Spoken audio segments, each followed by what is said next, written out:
Hello guys, তোমরা কেমন আছো? আশা করি ভালো আছো। তো আমিও ভালো আছি।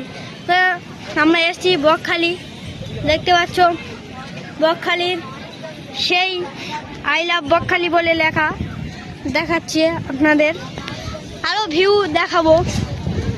আমার একটি ছোট্ট ভাই চিংড়ি খাবে বলছে, কাকারা কিনতে গিয়েছে।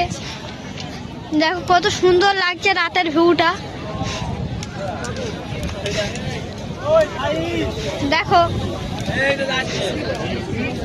খুবই সুন্দর লাগবে। দেখো গাইস কত সুন্দর সুন্দর মাছ, দেখুন গাইস খুবই সুন্দর। রাতের ভিউটা খুবই ভালো লাগছে আমাদের। তোমাদের কেমন লাগছে জানি না, ভালো লাগবে। দেখতে থাকো ভিডিওটা, কত সুন্দর লাগছে দেখো গাইস। আমার তো খুবই ভালো লাগছে।